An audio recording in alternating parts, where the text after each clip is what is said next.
chamada está sendo gravada. 4 pessoas por enquanto. Vamos ver quem mais vem por aí.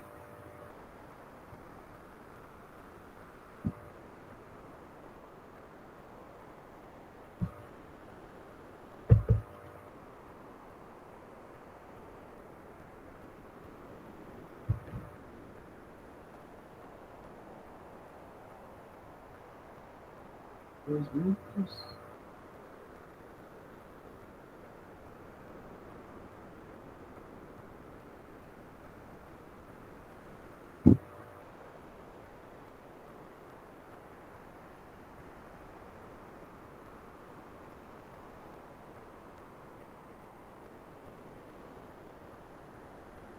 Deixa eu ver uma coisa. Algum de vocês já foi para a cidade de Amambai? Sabe se lá é bonito?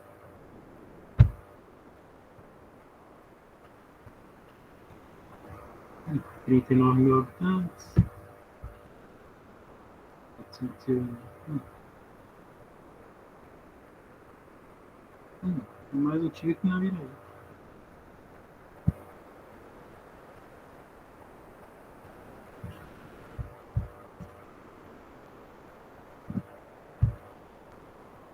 Chega mais alguém? Por enquanto não. Vou dar um aviso pro pessoal lá no grupo.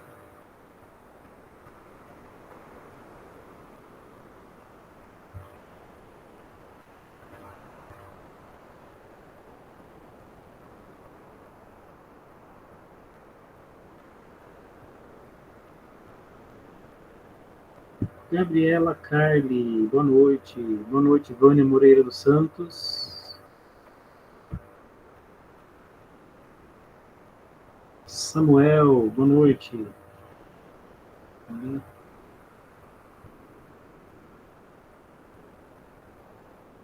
Ok, deu horário. Pessoal, boa noite a todos, então. Bianca Santos de Paula, boa noite, Bianca. Então é o seguinte, hoje é nosso segundo encontro. No encontro da semana passada, a gente viu quem é o Domingos Pellegrini. Vimos um pouquinho das características da obra dele, da sua história de vida. E também lemos 2 contos, né? Ou foi um só? Foi um só, não, foram 2, agora não lembro. Foi um só, eu acho, que foi a Maior Ponte do Mundo. Agora deixa eu ver.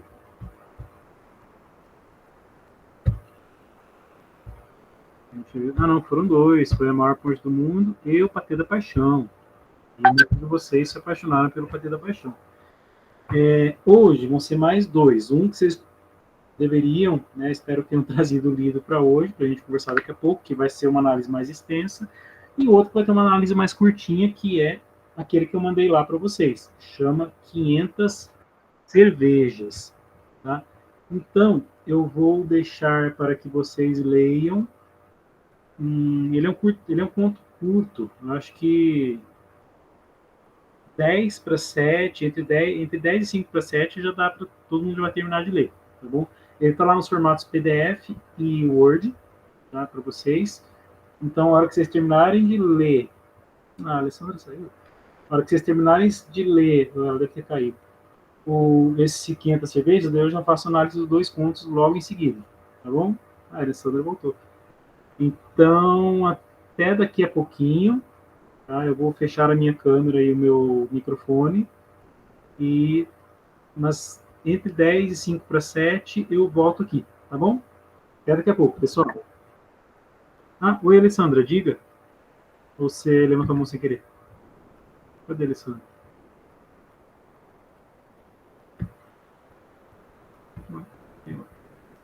Qualquer coisa você me procura ali no privado que eu já respondo.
Gente, querem mais uns minutinhos ou estão terminando ainda ou já terminaram?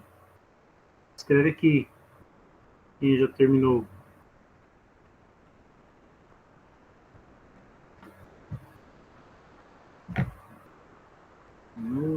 Terminou. Ok. Bom, vamos para as análises então já, né?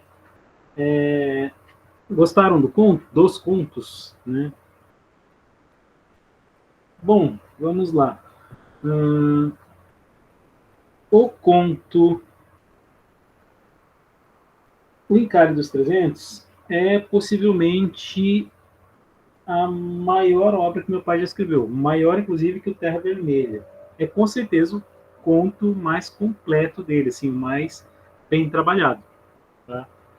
A primeira coisa que a gente vai falar sobre esses dois contos de hoje é o seguinte: semana passada, o Raísson Kaique Campos de Lima. Críticas sociais tem muito sim, representa muita realidade. O, a gente viu dois que o pessoal até comentou que parecia o diário do Domingos Peregrini, porque eram narradores em primeira pessoa, narradores que tinham participado daquelas histórias todas, estavam contando suas histórias. Agora a gente já vê narradores que a gente chama de onisciente, né, que tem narrador em terceira pessoa, onisciente, que está ali olhando de fora e narrando aquilo tudo lá. Bom, primeiro, né, este conto que eu fui inclusive adaptado para o cinema, mas é muito ruim o filme. Depois eu passo tem no YouTube. É um curta-metragem, é ruinzinho, tá? A adaptação que fizeram. Que é o Encalhe dos 300, ele é baseado numa história real, tá? Que ficou conhecido como Encalhe dos 300, e logo foi publicado aqui, né, no Homem Vermelho, e possivelmente esse livro ganhou prêmios, assim, só esse ponto, e a maior cor do mundo já era o suficiente para dar o prêmio para ele. Mas tem outros pontos bons aqui, inclusive o Patê da Paixão, que antigamente chamava Geleia da Paixão, e da semana passada. E neste conto aqui, ele começa com uma linguagem jornalística. Lembra que eu falei para vocês que meu pai, por ser jornalista, por ter desenvolvido atividade jornalística, ele ele tem muita influência. Então parece uma reportagem, o começo do conto, né? Vamos lá, ó. Quer ver? Ó? O Encalhe dos 300 começou às 6 horas da manhã, ainda escura, de 11 de agosto de 1958, no atoleiro do quilômetro 60 da Cianorte Cruzeiro do Oeste. Está falando de norte do Paraná. Tá? Naquele tempo, a estrada mais traiçoeira e mal falada do Brasil. Um Fenemê. Depois eu vou mostrar a foto de um Fenemê para vocês. Fenemê é uma marca de caminhões que teve no Brasil nos anos 50, 60. Era FNM, que queria dizer Nacional de Motores, alguma coisa nacional de motores, agora eu não lembro o que era. Não era fundação, mas era Fábrica Nacional de Motores, né? E era uma fábrica de caminhões muito bons. E ela faliu por causa da Ford, que veio para o Brasil e teve incentivos fiscais lá que o Juscelino Kubitschek deu para eles e ferrou com a indústria nacional. Mas enfim, um Fenemê era um caminhãozão dessa marca, né, que ganhou esse apelido, Fenemê. Com carga de peroba. Pessoal, carga de peroba eram troncos de peroba. Peroba é uma árvore gigantesca, enorme. Então tinha lá troncos de peroba na carga do caminhão. A gente está falando de 1958, caminhão com carga aberta. E foi fazer uma curva, deixa eu ver. Não, ele bateu numa lama, né, numa lama empoçada. Bambeou de lado, roda traseira patinou, enguinchou e as duas da direita afundaram na valeta coberta pela enxurrada. Desculpa. Agora eu preciso explicar para vocês o que é a terra do norte do Paraná, tá? Para vocês entenderem o que é Londrina, lá, Londrina, Rolândia, Maringá, tudo, né, Cianorte, Cruzeiro, Bandeirantes. No norte do Paraná, a terra dele é considerada a terra mais fértil do mundo, junto com a terra da Ucrânia. Não é à toa que tem tanto interesse na Ucrânia. Por quê? Porque essa terra, ela quem é pessoal de agricultura talvez tenha ouvido falar, agricultura e agronomia. Ela é resultado de, vamos dizer assim, lava de erupção vulcânica que misturou com a terra e ficou aquele negócio fofo, que não tem uma pedra na terra. Você enfia o braço até o ombro e é assim, é uma terra que você cospe a semente ali e nasce. Ela é maravilhosa. Só que, por outro lado, tem uma desvantagem. Você choveu em Londrina, choveu no norte do Paraná, aquilo lá vira uma, uma cola, um negócio que você afunda o pé, tá? Tanto que tem um estribozinho lá no Paraná até hoje. O apelido dele é Chora Paulista. É um estribo que você limpa o pé de lama suja ali, sujo de lama ali. Né? E chama Chora Paulista, porque os paulistas iam para o Paraná e não tinham noção do tanto, aquela lama vai grudando, você vai ficando com um sapato de lama. Mas ainda vamos ver mais coisas sobre atoleiro no norte do Paraná. E daí vai, aquela lama é uma cola, vai grudando, vai juntando, e se você atola nessa terra, você não passa mais, você não sai de lá nunca mais. Qualquer carro, pode ser Uno, Way, levinho, pode ser Fusca, pode ser Jeep. O negócio atola e não sai enquanto não secar. Né?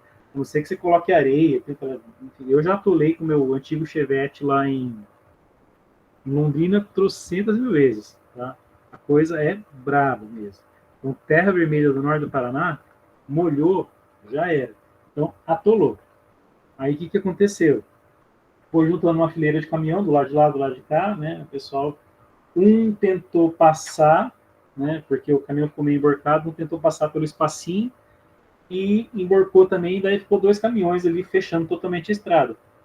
Você tem que lembrar que não é estrada igual de hoje, rodovia não. Está falando de 1958, o Brasil era quase todo só estrada de terra, inclusive no norte do Paraná, com essa terra fofa, né?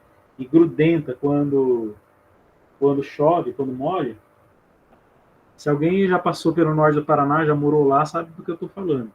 Não é à toa que nós londrinenses, né, eu sou natural de Londrina, somos chamados de pé vermelho, né? Porque o pé fica vermelho, você precisa descalço lá, naquela terra. E não sai. Tá? Em Londrina você não tem tênis branco, por exemplo. Então ele fica todo vermelho, meio laranja. E o motorista já parou, já acendeu o cigarro e falou assim, não vou sair daqui hoje. Já morou até forte e fértil, mas tem essa questão do molhou já era.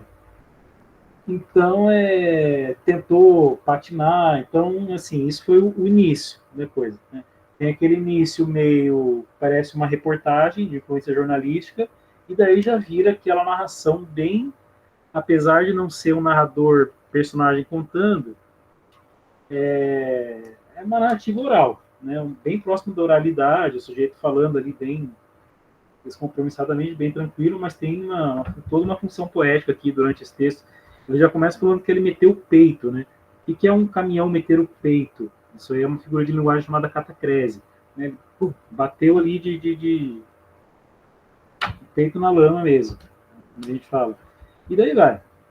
Aí o pessoal tenta tirar. O primeiro dia é o pessoal enfesado, todo mundo nervoso, a fila crescendo, né, para os dois lados, e ninguém consegue tirar. O pessoal daí girando, lama fervendo, né, porque vai ficando quente na roda, lama fervendo, se espalhando para todo lado, aquelas bolotas de lama, o pessoal tentando desencaixar o caminhão com enxadão, com enxada, e daí chega uma hora que vai ficando uma madeira com uma bola de terra presa, porque aquele negócio vai grudando e aumentando. O negócio é bruto. E não tem jeito. Então, o primeiro dia é o pessoal. Né, e daí, inclusive, tem uma figura poética muito bonita que ele fala ali, ó. Aqui, ó, logo no comecinho. Mas aquilo virava uma cola daquela cor entre o marrom e o vermelho que só a terra do Paraná, do norte do Paraná. E ali a esperança ia se enterrando. Ou seja, naquela terra, naquele barro, enterra-se o quê? A esperança do pessoal de sair dali. Porque daí sabe que não vai sair enquanto não secar aquilo lá. Então, tentaram o que tentaram, né? Mas esse primeiro dia foi o dia da desesperança. E daí vai, assim, no final da tarde, né? O encalhe começou de manhãzinha. No final da tarde tinha 200 caminhões, 7 ônibus, e o resto veículo que ele fala miudezas de 4 rodas, que ele fala que são os civis, né? Porque os profissionais do volante são os caminhoneiros e os motoristas de ônibus, vamos dizer assim. E ficou lá. E daí ele fala que é uma cobra de lata colorida. Essa figura é muito bonita, né?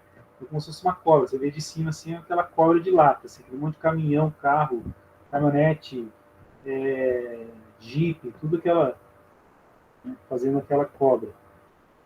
E daí ele vai mostrando as pessoas, né? Vai uma mulheres, crianças, idosos, uma caminhoneta com um padre e umas freiras, que ele fala lá que eram aves raias numa gaiola de lama, né? Porque estavam presos numa gaiola de lama. E a caminhonete cercada de lama. E daí o pessoal vai acabando com toda a comida que tem, com bolacha, mexerica azeda, banana verde, só come o que tem, e daí vão dormir com fome, né? E daí os homens, os caminhoneiros pegam a água da chuva e eles bebem aquela água lá. Aí ele fala lá que as mulheres beberam até afogar a fome. Olha que bonito. Você afogou a sua fome, você vai matar a sua fome afogada, porque você só tem água para tomar e vai tomar água mesmo. No dia seguinte, que é o segundo dia, aí a mulherada começa a ficar preocupada, porque tinha vários ônibus, caminhonetes, carros, com mães, né? E daí o instinto materno vai falar mais alto. O que acontece ali? Porque não tem comida. Aí uma criança pergunta: mãe, a gente vai jantar, a gente vai comer água hoje de novo? Daí já toca aquele alarme: opa, né, tem que cuidar do filho. Então, o que acontece? As mulheres tomam a iniciativa, tomam a frente do negócio e falam assim: elas vão embora a pé para Cianorte. Cianorte está ali, o encalhe, o ponto do encalhe, perto de Cianorte. Opa, bem-vindo, Otávio.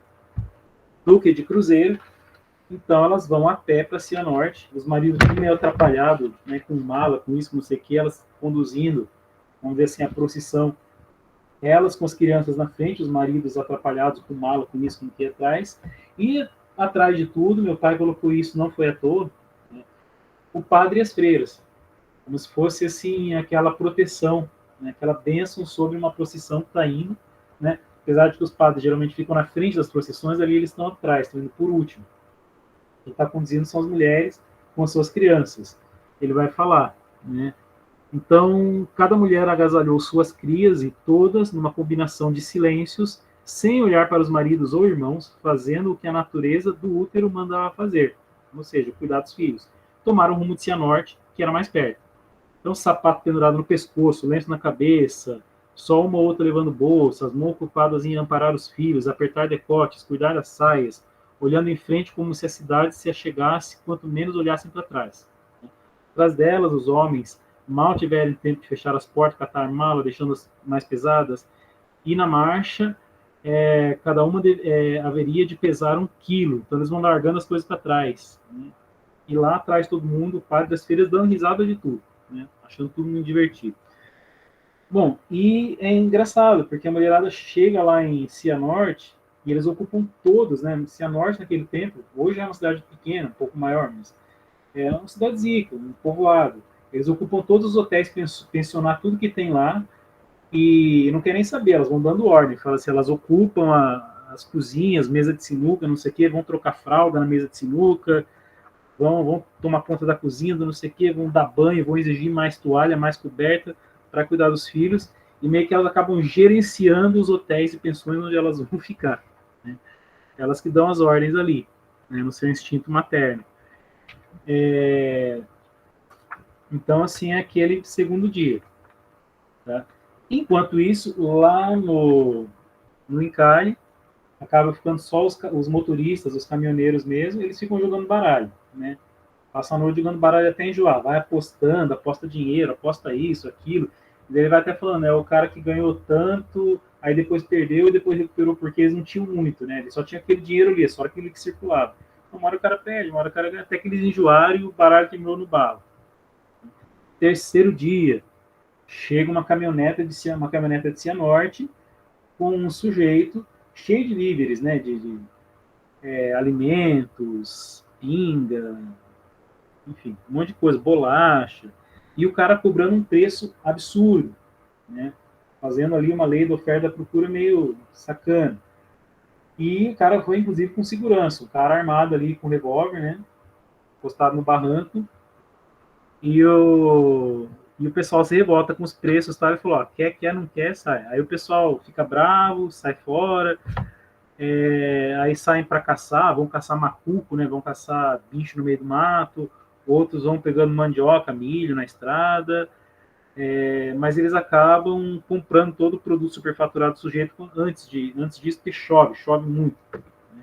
Então eles vão lá, pagam aquilo, aí combinam assim, amanhã vamos combinar de alguém buscar coisa lá na cidade, Cianorte, depois trazer de jipe, tal, mas adormece com chuva e nessa noite, deixa eu ver, sim, aí eles comem aquele monte de espiga de milho verde, mandioca mal cozida, né, carne de caça mal feita ali, e daí todo mundo que come tem uma diarreia geral.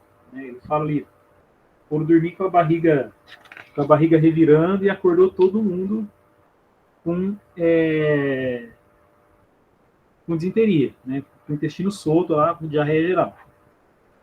Bom, no outro dia, né, já estamos no quarto dia, né, o pessoal amanhecendo com disenteria. É um dia escuro, muito escuro, tá aquele céu de chumbo, assim, muito escuro, e o pessoal não se arrisca a ir, né, e chovendo, ninguém se arrisca a ir para Cianorte. Eles vão dormir com fome. Só que acontece ali, deixa eu ver, aqui, ó. Mas a noitinha já embocava a tarde às 5 horas, num dia tão escuro que a noite seria negra, e nem mais doido motorista de jipe se aventuraria até ali. Então ninguém ia se aventurar para lá, eles desistiram da ideia, né, de ir para Cianorte buscar jipe para levar comida para eles. Então foram se enfiando nas cabines, nas carrocerias cobertas, acomodando a fome, com piadas e casos, a história de cada um, os sonhos que até então só as patroas e as putas tinham ouvido, né? Então tá falando ali aquela linguagem mais que eu falei mais bruta mesmo. Então aqueles homens, os segredos que eles contam para as esposas ou para as prostitutas, andando uma vida de caminhoneiro de estrada, e acontecia essas coisas mesmo. Ambições de homens calejados na bunda e enrugados nos olhos. Então, calejado na bunda, a gente não fica ali no caminhão, né? De olho enrugado, porque eles forçam muito a vista, né? Forçam o sono. Estalados de insônia enquanto a noite umedecia até os grilos, a noite umedecia até os grilos, e roncos dos bichos na mata. E esses roncos dos bichos na mata, pessoal, estou falando de onça. Tá? E quando um urro emergia, né, o urro de uma onça, silenciavam engolindo saliva seca, e chovia. Então o pessoal ali se cagando de medo, né, porque tem onça perto. Porque na descrição tá lá, era morro, mata, precipício, e se não tivesse o morro, tinha mata. Então aquela mata ali estava cheia de bicho nativo, tinha onça. Então eles estão ali sendo rodados por bicho, por animais silvestres, ali desde o macaquinho até a dona onça. Então né? Aí a novidade que acontece nessa noite é que circulam as tais revistinhas, né? Revistinha de mulher pelada, que um tinha lá numa cabine, eu nem lembrava que tinha, e começa a circular por todo mundo, né? Eles começam a passar o tempo com aquela, e daí vocês vão vendo toda aquela crueza de descrição típica da literatura da década de 70 ali, né? Que eu chamei de neorrealista, neorrealista, do ano passado. E daí, ó, já tinham passado por muitas lanternas, o branco do papel já pegando um pouco da cor da terra, enfim. Aí o pessoal terminou de comer tudo que tinha, né? O pessoal tudo com olheira de nenhum sono, conversa, botando, amanheceu. Até que, enfim, lá pelo stand da manhã, chegaram os jipes de comida. Então alguém foi lá buscar comida na cidade a preços mais normais, né? Não pagando 3, 4, 5 vezes mais do que o normal, que o sujeito lá estava cobrando, né? E daí, né? E tem uma coisa interessante, ele vai comentar que nesse quarto dia o pessoal já amanhece se chamando pelo nome. Por quê? Eles já estão há algum tempo ali, eles estão conversando, eles têm um convívio. Então, esse convívio vão se estreitando laços ali, né? Amizade, companheirismo, né? Eles estão unidos por uma mesma situação trágica ali, né? Dramática. Então, essa situação vai unindo, né? Até porque eles são irmãos de profissão. Então, o pessoal já vai se conhecendo pelo nome, já vai tendo aquela cumplicidade, aquela amizade entre eles. Bom, quinto dia, o que acontece? Chega comida, né? E eles começam a se organizar entre eles. Então já tem uma organização, vamos dizer assim, um movimento orgânico de ajuda mútua ali entre eles, inclusive papel higiênico, né? Porque eles não tinham antes, estavam diarreia sem ter papel higiênico, uma coisa horrorosa. E é o dia dos homens virarem moleques, né? No quinto dia, lá de tarde, chovendo, chovendo, chovendo sem parar, né? Aí um pega uma bolota de terra, joga no outro, que joga no outro, aí o pessoal começa a brincar de terra, de bolota de terra, né? Que é aquela válvula de escape típica do homem mesmo, que precisa às vezes virar moleque. Falam que é a quinta série necessária. Né? Quinta série é aquele espírito do homem de fazer piada besta, e brincadeira idiota com os amigos, tal, se socar e tudo, mas falam que é algo que é necessário para os homens porque eles precisam desestressar, desanuviar das tensões do dia a dia, né, com esse espírito de quinta série, né? A mulherada geralmente faz isso com o espírito da conversa, conversa, conversa, conversa. O homem já numa brincadeira mais infantil, né? Então o pessoal vira tudo uns bichos sujos de barro, né? Então eles vão tomando aspecto de bicho mesmo, porque eles estão com barba crescida, estão fedendo, suado ali, meio melado, né? Aquela sujeira toda, sujo de barro. Então fala que os macacos colhendo aqueles bichos estranhos no meio da estrada, né? O que é aquele bicho, aqueles barbudo, sujo, esquisito? Então é isso. Quinto dia é o que acontece, né? E o quinto dia também vai ter uma outra coisa, que já vai ser a noite do quinto dia, né? Quinto, sexto dia. Aí é um dos momentos mais dramáticos dessa narrativa, porque o que acontece? Chega um jipe com a lanterninha fraca ali, e o que está acontecendo? Uma senhora com uma moça, né, acho que o segurança também, e se instalam num ônibus e é prostituição que rola ali, né? Então aquela moça vai para o fundo do ônibus, vai recebendo um atrás do outro, a outra senhora lá cobrando, né, pegando dinheiro, e vai um depois do outro por ordem ali, mais ou menos de chegada, né, do encalhe, e vai e é uma descrição, apesar do meu pai descrever muito bem essa cena, é uma cena triste, né, uma coisa triste, é a degradação humana. Aí por quê? A prostituição em si é uma degradação, né, humana, uma degradação da natureza humana, do sexo mesmo. Né? E a degradação não por parte só da mulher, mas do homem que procura a mulher também, ou seja, do homem que se prostitui, da mulher que se prostitui e daqueles que procuram prostituição. Tá? Então ele vai descrever isso com todo peso, né? Então tem até aquela coisa, a mulher não aguenta mais, fala assim, na vida que você tem outro buraco, daí, assim, tem descrições pesadas aqui, né, que ela fala que ela usa mãos, ela usa tudo que ela podia usar, ela usou, e sai de lá vazando pelos poros, uma imagem forte, né? Imagem bruta, pesada, que é o que eu falei para vocês, a literatura da década de 70, ela é pesada às vezes, mas é real. Ele está expondo toda essa degradação do ser humano, né? Ele se comportando. Então eles começam a virar bicho na aparência e se comportam como bicho ali também, né? Claro, tem a exploração do sexo por parte da própria mulher que vai lá deixar explorar, mas dos próprios homens que vão procurar. Então é essa coisa mais pesada que ele passa ali, né? E daí no sexto dia as coisas começam a ficar um pouco mais leves, porque no quinto dia tinha parado de chover depois da tarde. No sexto dia, né,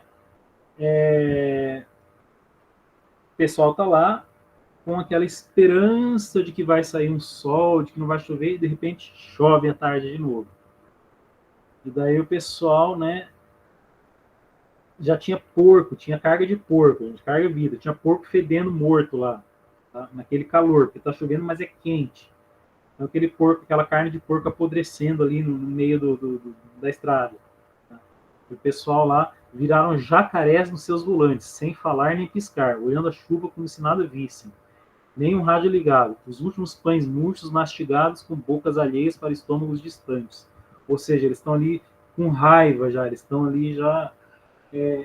eles tinham esperança de poder ir embora dali a pouco e estão ali mastigando a sua desesperança, a sua frustração. Então eles estão ali já, e no dia seguinte vai ser a revolta, que é o 7º dia. Então no 7º dia amanhece sem chuva e sem sol. E lá pelo meio da manhã, que o pessoal já todo mundo irritado, eles estão ali há dias, há uma semana, irritados, né? Com raiva já do mundo. Então chega um baixinho, cara que chega um xingo, um palavrão lá, aí como todo mundo, ele fica a sessão de catarse de todo mundo gritar palavrão, né? Que é a função, entre aspas, a função social do xingamento, a função social do palavrão, né? O pessoal se aliviar daquela tensão, daquele ódio, daquela raiva. Então, depois que todo mundo tá rouco de tanto gritar palavrão, né, no meio daquele mormaço, começam a se articular, eles começam a conversar entre si, né? E começa, cada um expõe as suas dúvidas, expõe as suas mágoas, os seus, né, em relação à profissão, só que nessa conversa, numa roda menor ali, eles começam a se articular, eles começam a ver que existe uma necessidade de uma organização entre eles para que eles tenham condições melhores na sua profissão, né, para que eles trabalhem com mais dignidade. E isso aí é o que a gente chama de movimento orgânico. Por que orgânico? Porque parte das próprias pessoas. Não é, por exemplo, o Estado que pega e mete um sindicato obrigatório ali, não, você vai ter o sindicato assim, assim, assim, você tem que pagar para o sindicato, não. É o pessoal se organizando entre eles mesmos, né? Mas é uma primeira organização, uma sementinha que eles plantam. Tá? E eles ficam entusiasmados, né? Só que a gente vai ver que isso vai ser só a sementinha plantada, porque assim que a terra esfarela, né? O sol de estalar, né? O sol estalando, começa a vai secando a terra e de repente finalmente aquela água toda vai ser enxugada, vai ser sugada para a terra e o pessoal vai poder sair, aquela união que tinha entre eles, e o meu pai fez isso de propósito, tá? Ele já falou isso em entrevista. Aquela terra molhada, aquele barro de Londrina, grudento, ele fez com que aqueles caminhoneiros, que vai cada um para o seu canto, se unissem, tá? Como se eles estivessem colados ali por aquela lama. E depois que aquilo seca e vira torrão, separa, então eles se separam como se separam os torrões de terra. E cada um segue o seu caminho. E esse é mais ou menos o fim da história. Tem um trecho aqui que eu quero ler. Quer ver? Nem olhavam para o céu. Sim, tinham se prometido e prometido uns aos outros, seriam de fazer alguma coisa. Não podiam mais continuar assim, nessas estradas, nessa vida. Mas, anoitecendo, um levantou os olhos e viu as estrelas, apontou, amanhã sai sol. E todos disseram, ia sair sol. E um dia teriam de fazer alguma coisa. Ou seja, aquela organização dele já foi uma promessa para o futuro. Quanto a chuvas, estradas, atoleiros, né, exigir que o governo aí sim fizesse o seu papel de construir estradas, governos e políticos, patrões e cargas, novas estradas e uma vida, enfim, um dia. Ou seja, foi uma promessa para um dia. Aí foram dormir com aquele cansaço que sabiam amanheceria a esperança. Então, o cansaço amanhece a esperança. Aí meu pai já fez essa transição, né? De cansaço, esperança. Esperança, lembra que no começo a esperança foi enterrada. E agora ela vai ser desenterrada, né? Ali do 7º dia também, isso não é à toa, do 7º dia, né? Vai ter essa ressurreição da esperança que vai amanhecer, né? O 7º para o 8º, conta aí, ficou meio... Mas ele é uma simbologia meio, mais ou menos, que meu pai usou, né? Como esperança. E daí cada um vai arrancar seu motor e todo mundo vai embora para o seu canto. Né? E aquele maior de todos os atoleiros, que é conhecido como o encalhe dos 300, por causa dos 300 carros. Tá? E é isso. É um ponto que vai explorar a realidade humana de maneira bem crua, em alguns momentos, de maneira bem bruta. Né? Eu acho que esta parte da exploração sexual, né? Da degradação da própria pessoa que se propõe a isso, daquele monte de homem, tudo, desse comportamento é a parte mais pesada, mas tem várias realidades humanas. Tem a realidade que ele vai descrevendo das pessoas, né, em cada ônibus, né, famílias assim, famílias assado, pai com as freiras, todo mundo, aquele conglomerado, aquele instinto materno de cuidar do filho, e falou, opa, meu filho não pode ficar aqui passando fome, pega as coisas, mete o pé, os maridos vão atrás, né? Então esses papéis que as pessoas vão assumindo, cada um com seu tipo de liderança, com seu tipo de urgência maior no meio daquele atoleiro. Qual que era a urgência maior daquelas mães? Né? A sobrevivência dos seus filhos. Então foram embora. qual que era a urgência maior daquele pessoal? Esperar, eles não tinham nada para fazer. Mas depois de se entregar à jogatina, o pessoal fica lá sem fazer nada, jogar até enjoar, e beber, e circular revistinha pornô, e prostituição, não sei o que, finalmente ele se toca e fala, opa, a gente precisa se organizar, né? E se jogar, se lamear todo. Então isso é aquilo que o Nelson Rodrigues chamava de a vida como ela é. Então é o lado bruto da vida, aqui nesse ponto, o encargo dos 300. Tá? Não, antes de eu abrir para vocês comentarem mais algumas coisas, né? Este livro aqui chama Sete Pragas, foi publicado em 1979, ou 7, deixa eu ver aqui direitinho, 79. Tá? O segundo livro dele, também foi muito aclamado, e tem esses pontos que chama 500 cervejas. Esse é um ponto mais simples, mais curto, mas vai mostrar uma coisa também que é o seguinte, são relações amorosas imaturas, né, que sem um vínculo de amor verdadeiro se tornam nada. Basicamente é isso. Então tá ali a descrição de a história de um casal, que quando eram ainda namorados, né, ele tinha aquele jeito bruto de beijar, e ela gostava, né, e daí depois que eles casam, e ele era caminhoneiro, inclusive, também o cara, né, eles vão tendo uma casinha simples, vão mobiliando, daí planta lá o caramanchão do maracujá, o maracujazeiro vai crescendo, e esse maracujazeiro está ali de propósito, porque ele é uma metáfora. Né? Só que conforme os anos vão passando, depois, principalmente que chega o filho, a relação desses dois vai se degradando. Né? Por quê? Porque o que é o amor verdadeiro? O amor verdadeiro, o amor máximo, é quando você... E agora eu lembro do pessoal que fez a aula de Tolkien na segunda-feira. Qual era o problema dos entes com as entes-esposas, né, daqueles seres lá da floresta? É que nenhum dos dois estava interessado realmente em fazer o outro feliz, né, em se doar e se sacrificar pelo outro. Ali, cada um estava procurando a própria felicidade no casamento. E de uma maneira muito baixa, porque a relação dos dois era basicamente carnal ali. Era o amor no nível eros. Explicar um pouquinho isso aí. O nível eros do amor é um nível do amor carnal, é um interesse físico. Ele é necessário, né? Ele acontece, porque aquilo é a primeira impressão que você tem no físico. Aí tem o amor filia, que é da relação de amizade, né? E você tem com seus amigos, com seus companheiros, com com o namorado, com a namorada, enfim. Tá? Às vezes, muitos relacionamentos não nascem primeiramente do eros, mas do filia. Tá? Às vezes uma amizade muito legal vira um namoro.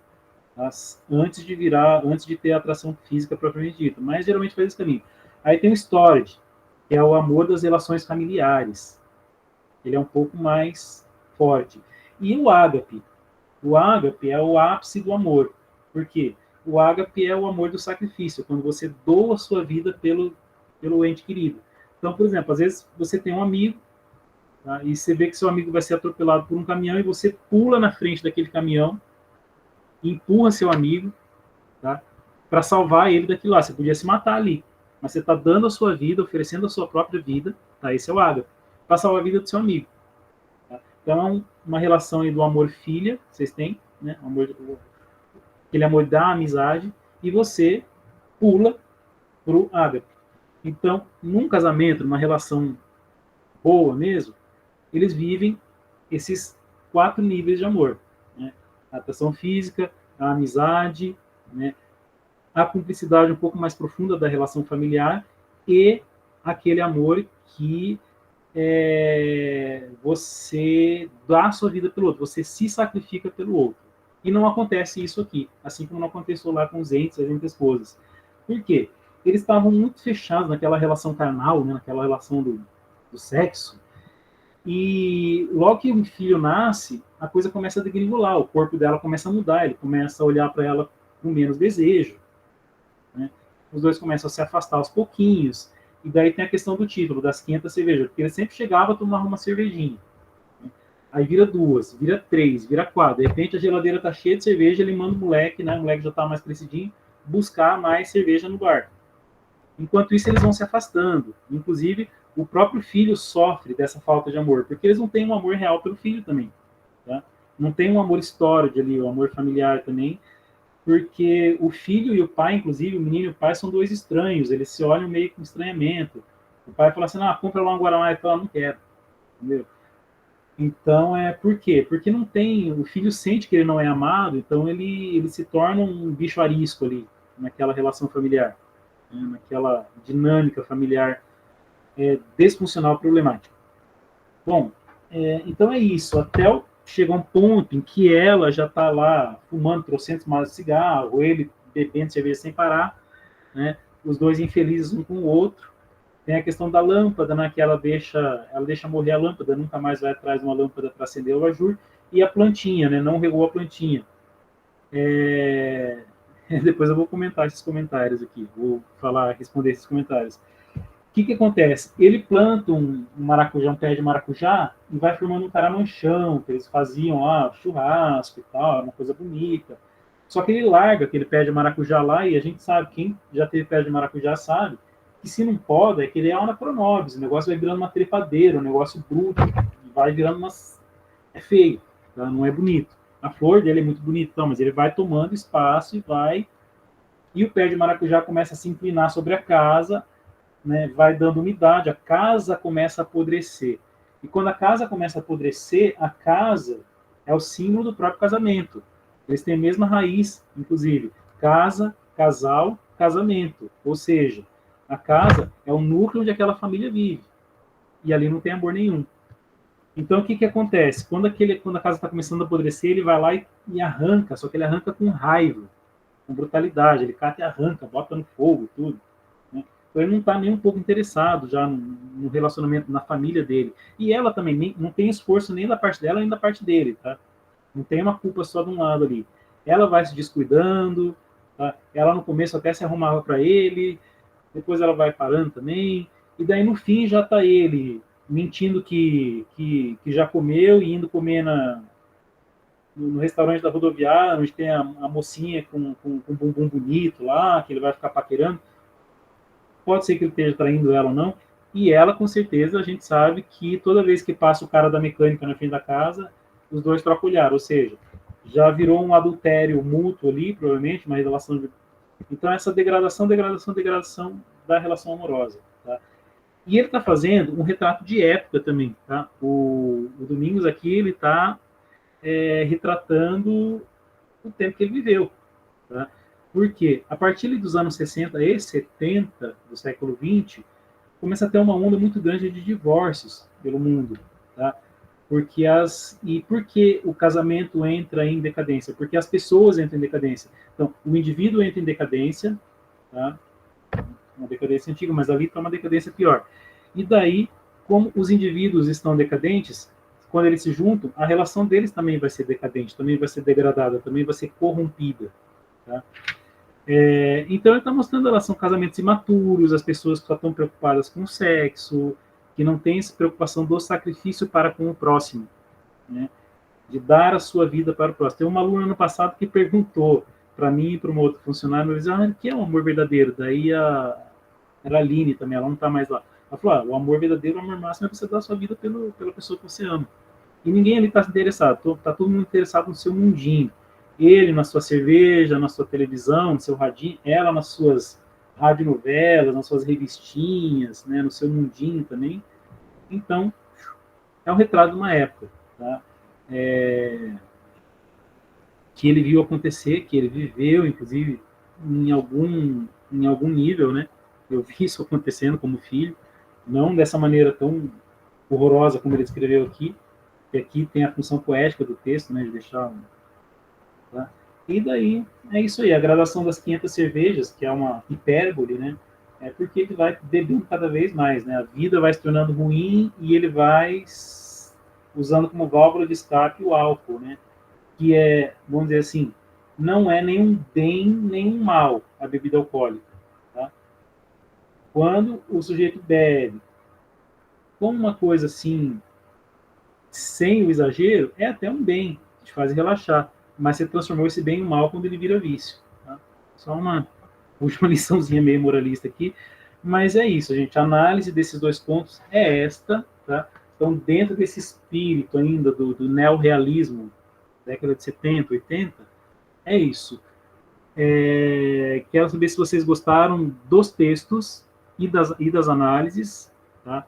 Já tem algumas coisinhas para eu ir comentando aqui, conforme vocês forem querendo, quem quiser falar, pode falar, daí levanta a mão, eu abro o microfone, e quem quiser escrever, pode escrevendo, deixa eu ver, gostei, faz refletir bastante, críticas sociais, sim, crítica social ali bem no meio dos trabalhadores, né, numa relação bem complicada, e uma crítica social à degradação da família. Vamos ver. Eu já morei, tá, isso aqui é sobre Londrina, Norte do Paraná. Segundo texto, traz a ideia de que depois dos filhos o amor diminui. Mas não é que ele traz essa ideia, ele traz essa ideia egoísta que as pessoas acabaram assimilando. Porque as famílias mais antigas, elas eram inclusive numerosas, tinham muito mais filhos do que hoje. E a tendência natural é o amor crescer. Por quê? Porque é mais um filho, é mais uma vida por quem eu tenho que me sacrificar. É mais um irmãozinho que eu tenho, com quem eu tenho que dividir o amor dos pais da minha mãe. Então, a tendência natural das famílias antigas era o quê? Elas cresciam e conforme a família crescia, o amor crescia, né, junto com a família. Então, o corpo já não vai ser mais o mesmo, as pessoas vão estar mais cansadas, mas já resolvo as dúvidas de vocabulário também. Mas o amor vai crescendo. Tá? Então, assim, um irmãozinho, outro irmãozinho, outro irmãozinho. Você não vai dividir o amor. O amor vai ser multiplicado entre os irmãos e dos pais para os irmãos. Tá? Porque quando as pessoas têm essa consciência de que amar o próximo, né, no seu nível mais profundo, é dar a sua vida por ele, se sacrificar por ele, então quanto mais irmãos as pessoas iam tendo, quanto mais filhos, esse amor ia crescendo. Mas as pessoas foram ficando egoístas. Então o filho virou sinônimo de entrave, de empecilho, de pessoa que está aqui atrapalhando a minha vida. Tem aquela cena, né, que os dois começam a ter uma intimidade ali, o filho vê, e daí aquilo afasta os dois. Né? Então é uma falta de maturidade para lidar com a vida também. Né? O amor, realmente, isso acaba, o amor diminui com a chegada dos filhos, a partir principalmente dessas décadas. Mas por quê? Porque as pessoas estão muito imaturas para entender o que é o amor verdadeiro. A forma como o Domingos Peregrino escreve é fascinante. A exposição dos problemas sociais individuais é incrível. Ótima colocação que Samuel fez aqui. Né? Então, problemas sociais. Tá? A gente tem problemas sociais e individuais. Né? Individuais a gente vê principalmente no Sete Pragas, mas vê no outro também, né? Como cada um vai cuidar dos seus problemas. E a forma como ele escreve também, a escrita dele é muito gostosa, né? Eu falei no primeiro encontro. Tem alguns contos que são mais longos, mas você lê assim que você não vê, porque é como se ele estivesse contando uma história oralmente mesmo, assim, o negócio vai. Enfim, choque de realidade. Sim, a gente tem esses choques de realidade, né? A gente vê a vida como ela é. Às vezes a gente está acostumado a levar uma vida mais preservada de certas realidades chocantes, mas ele te dá um tapa na cara e te mostra, olha, acontece isso. Né? Você imagina um bando de caminhoneiros, tá? Daqueles final da década de 50, os caras acostumados com profissão bruta. Tá? Não todos eles, mas muitos deles. A coisa é bruta, a realidade é bruta, a profissão bruta. Então eles estão ali naquela realidade e eles vão acabar caindo em alguns vícios, né? Não é uma tendência, não estou generalizando, mas aquela brutalidade que acontecia com eles, que acontece entre muitos até hoje, não só caminhoneiros, tá? Tô falando, não quero generalizar nem falar é próprio dessa profissão, mas isso acontece, né? E aconteceu ali, ele mostra como acontecia. E ele tirou esse ponto da história que ele ouviu como jornalista, né? Que ele estudou como jornalista. Então vai sair coisa ali da própria realidade. Vamos ver, muxoxo, Sara. Muxoxo é o seguinte, muxoxo é você... tô nem aí, sabe? Então, eu não sei se... Provavelmente é do Sete Pragas, tá? Mas muxoxo, assim, por exemplo, ele chamou a atenção dela para alguma coisa e ela respondeu com um muxoxo. Ou seja, ela... Tô nem aí. Sabe? Então, muxoxo é isso, é um desprezo, só que não é um simples desprezo, é um desprezo meio assim com uma uma pitada de humor, assim, é um humor, é uma mistura entre humor e desprezo, assim, sabe? É isso. Uma dúvida, tem alguma relação das obras com a ditadura militar? Alguns sim, tá? Esses aqui não, porque da semana passada sim, porque um se passa em 58, né, que é antes da ditadura, do período da ditadura, e o Sete Pragas não tem relação porque não diz respeito à estrutura política do país ali. A maior ponte do mundo, que a gente leu semana passada, sim, tem a ver com a ditadura militar, porque a construção da ponte de Niterói foi uma daquelas obras da ditadura militar. Né? E, como eu falei semana passada, apesar dos caras estarem ganhando muito dinheiro ali, os trabalhadores, eles foram explorados no seu aspecto humano. Né?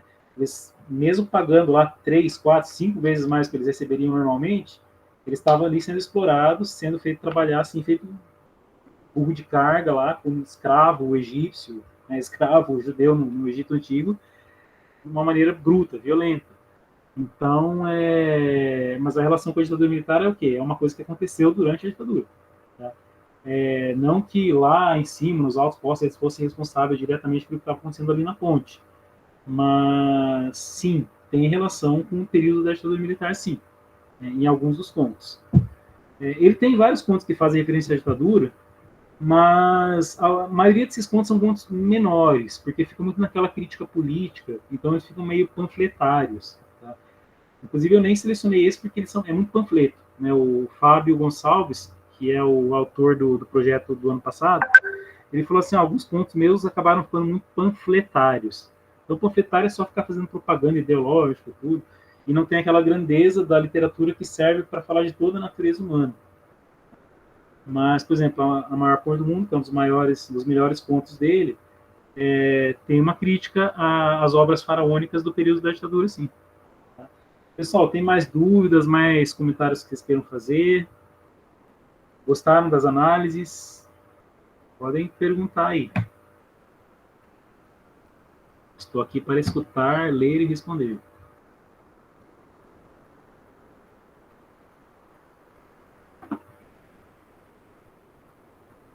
Só um comentário, ele tem contos, inclusive, que vão falar sobre a ditadura getulista lá atrás. Tem umas histórias de vida aí pelo meu avô, pai dele.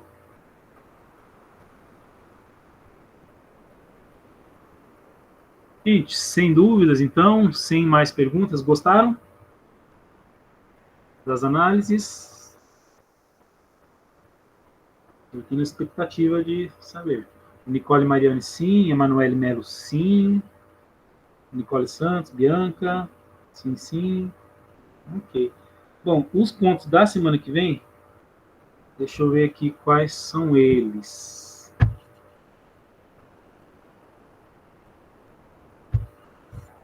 Dia 11, não, dia 13 do 3. Cachorros de Guerra, esse conto é da década de 90, ele é muito bom. E Geada. Geada a gente vai ler no dia. Cachorros de Guerra, eu vou pôr lá no grupo daqui a pouco, vai ser o conto para trazer livro. Cachorros de Guerra é um conto longo, mas você também vai lendo, assim, que é meio alucinante, inclusive. Né? Porque... Bom, não vou dar spoiler, senão vai ficar chato, mas é legal. Mas o próprio título já fala, Cachorros de Guerra. Homem Vermelho tem a ver com a região de Londrina. Mas, na verdade, tem a ver com a questão da Terra Vermelha, mas é o Homem Vermelho porque é um conto dele, que dá nome ao livro, dá o título do livro, que é um cara que era vermelho mesmo. Tipo, era um homem vermelho, sujeito dos tempos da poda manual, da derrubada manual das árvores. Né? Então, um cara lá das décadas de 50, 40, lá da Londrina Bruta, e ele chega na cidade e sai tocando tiro com todo mundo, mata toda a polícia, ali mata os soldados que vão querer matar ele mata todo mundo e vai embora. Né? E era um cara meio... Parece que é uma lenda, assim, de Londrina, assim, do cara bebia sangue, ele tinha cor vermelha, como se ele fosse o demônio e tal, mas é por isso. Né? Mas esse conto Homem Vermelho mesmo eu não pus. Eu acho ele um conto meio cansativo, apesar dele ser interessante. As narrativas mais cheias de ação, ou de reflexões mais profundas. Tá? Certinho, pessoal. Mais alguma dúvida? Ainda estou aberto a perguntas. Todo mundo foi sim. Está se acostumando com a linguagem dos contos, um tanto quanto diferente. Uhum. Amanhã eu vou te perguntar lá na sala de aula, lá no corredor, o que você achou de diferente. São essas partes mais chocantes, que daí não tem, se for a questão da parte chocante, não tem a ver tanto com a linguagem, mas tem a ver com o conteúdo. Tá? Mas vocês vão ver que Cachorro de Guerra vai ser um conteúdo mais leve, apesar de ser forte. Geada é um conteúdo mais leve, assim, não tem essas cenas de sexo tão chocantes, essa coisa tão bruta. Os contos mais brutos, vocês já viram. Vai ter uns um pouquinho mais aqui, quer ver? Ó? Vou até falar quais vão ser.